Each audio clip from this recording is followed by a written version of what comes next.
A few months ago, we got calls from viewers like you, wanting to know why tax dollars pay for Lower Paxton Township leaders to eat large meals during closed-door meetings. So we went through their public records and receipts. Here's what we found. Before each public meeting, the people who control your tax dollars have a meeting of their own. You're not invited, but you are paying for it. Here's how.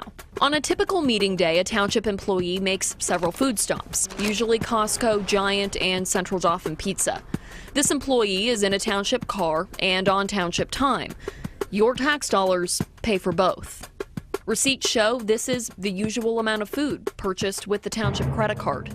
18-inch subs, a few rolls, large salads, snack foods, fresh fruit, and several varieties of soda and bottled water. This order is so consistent that when we called it in, we were asked if we were ordering for the township.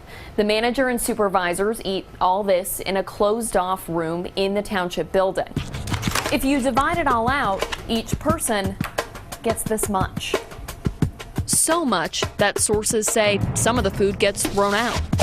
From 2010 through 2015, Lower Paxton Township supervisors spent more than $11,500 on food for themselves. When you factor in that township employee's time and mileage, that's more than $20,000 of your money. To put it into perspective, $20,000 could patch more than 100 potholes or resurface a street in your neighborhood the length of nearly 2 football fields. Still, for a big township, $20,000 is a drop in the bucket. So what's the big deal? To start, Lower Paxton supervisors have been raising taxes.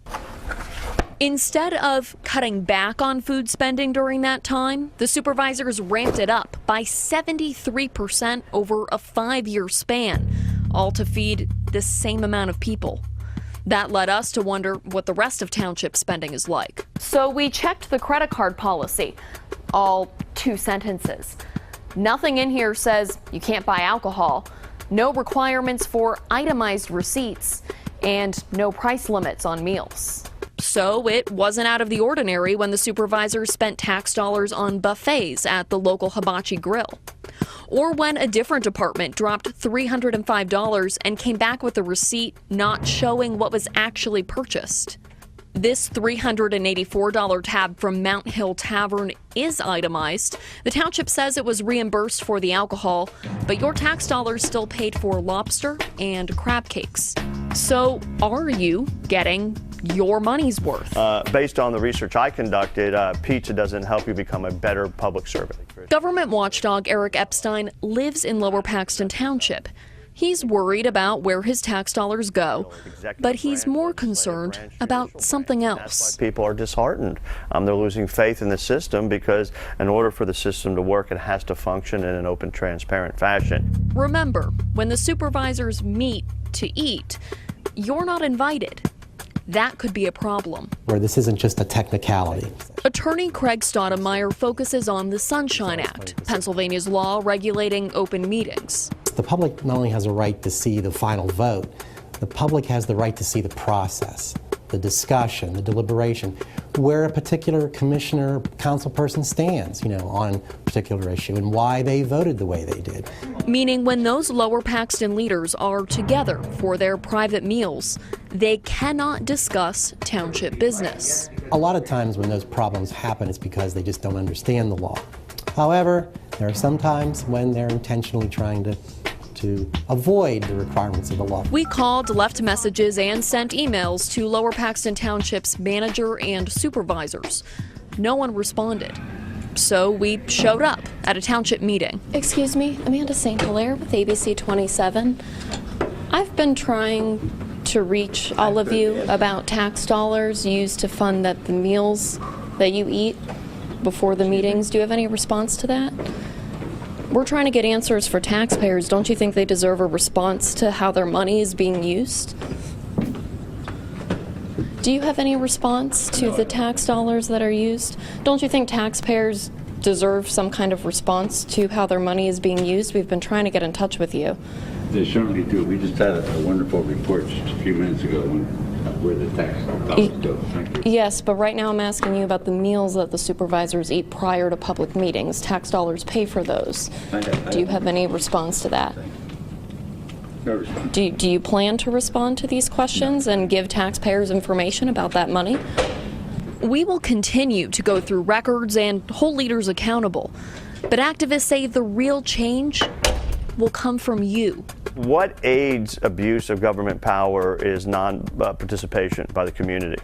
You know, people not showing up to the polls, people not showing up to meetings, people not following through. Part of your civic duty, part of your obligation is when you see something happen that you believe to be wrong, you need to report it.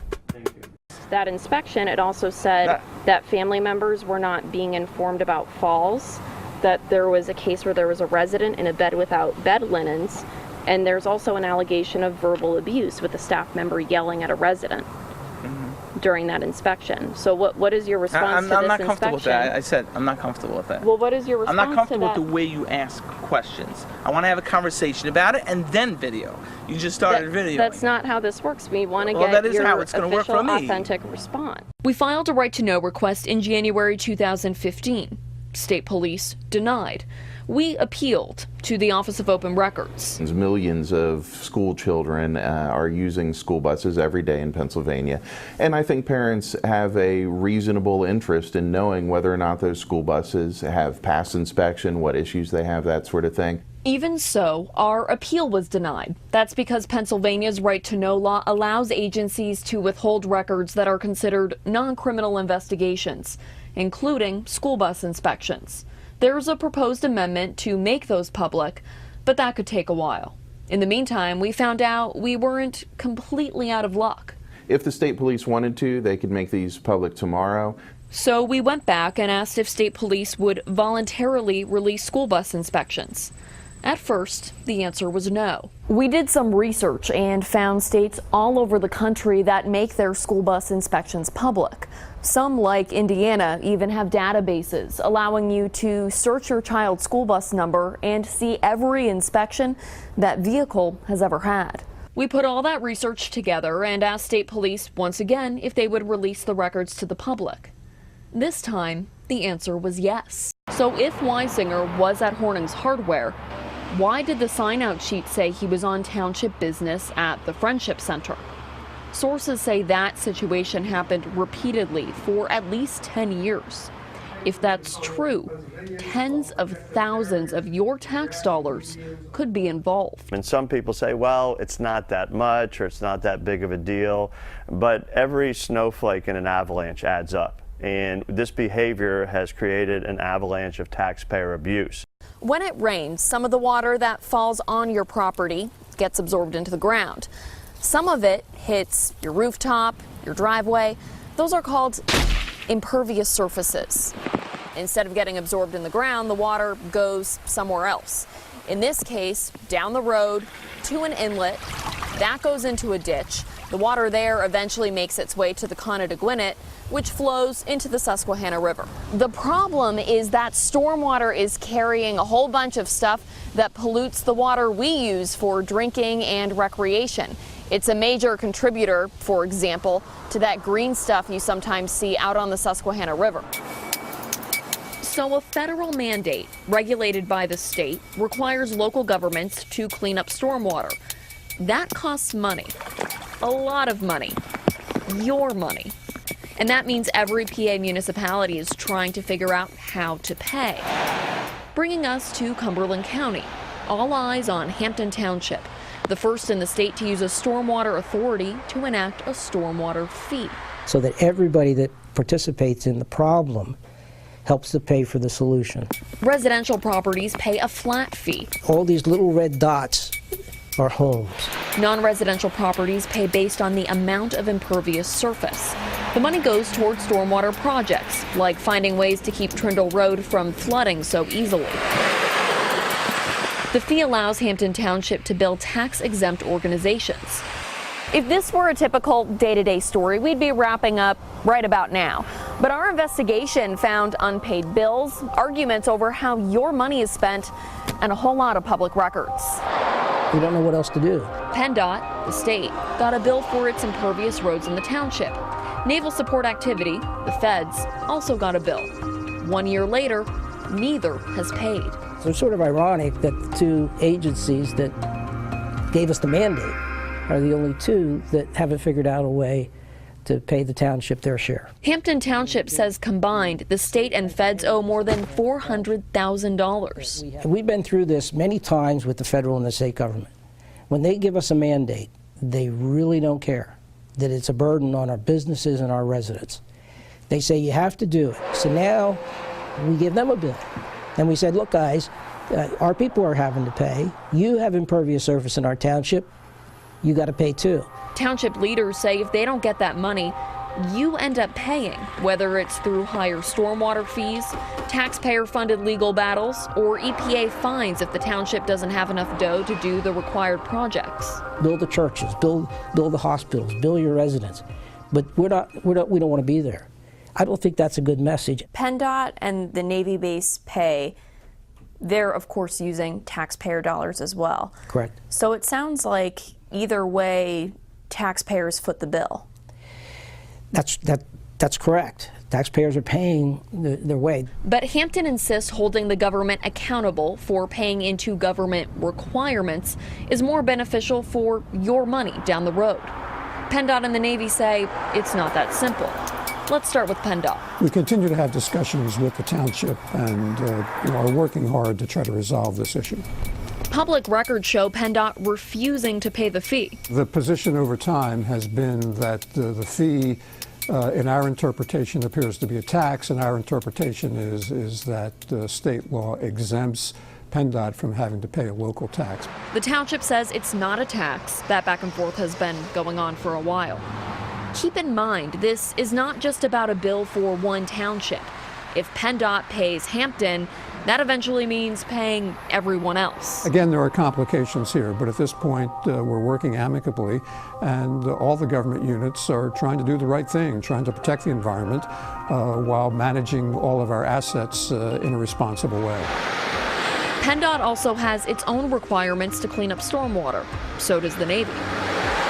Okay, so this is the biggest stormwater retention pond ever attempted in the Navy. Naval Support Activity Commanding Officer Captain Rudy Geisler says the Navy's not refusing to pay, just questioning the size of the bill, especially considering its own cleanup efforts. So the stormwater that's coming from the east is going to come in and be filtrated here. Hampton Township says it's already factored that in by offering a 50% credit. I can understand the logic. In the end, we ultimately fall under the Department of Defense instruction on how we manage this and how the fees are payable. Captain Geisler says, based on this map, 98% of Naval Support Activity stormwater does not even go into Hampton Township. And ultimately, it goes into our ditch. The thought is that ditch, owned by the Navy, absorbs much of the water into the ground. What's left empties outside the township. We will go through the process, and in the end, if there's a determination that we have a responsibility that we are contributing to the Hampton Township stormwater expenses, then we will pay our share of that bill. But Hampton leaders say it would not be fair to allow that for the Navy because those same extensive measurements are virtually impossible to do for all the 11,000 properties in the township. Lots of homes and organizations have stormwater that goes into other municipalities, but they still pay their full bill based on impervious surface. Do you think Hampton Township in this case should treat the Navy differently than other properties? I think Hampton Township's a better source of going into their specific processes and how they want to do it. I know what the DoD regs say, and we're required to follow that. The Navy says it's also trying to be fair. Because we don't want inconsistency across the nation. We don't want inconsistency from state to state. We want a standard set of criteria. So although the parties involved disagree, that might not be a bad thing. Is it an example of the institutions involved all kind of doing what they're supposed to be doing to protect their respective constituents? I guess you could make that argument, and yeah, there could be some conflicting issues in there, but in the end, we'll sit down and work it out. And we do have updated numbers for you. Hampton Township says at this point, PennDOT owes more than $113,000 in stormwater fees. The Navy owes more than $431,000. So all parties involved say they're trying to protect your money. They're just doing it in different ways.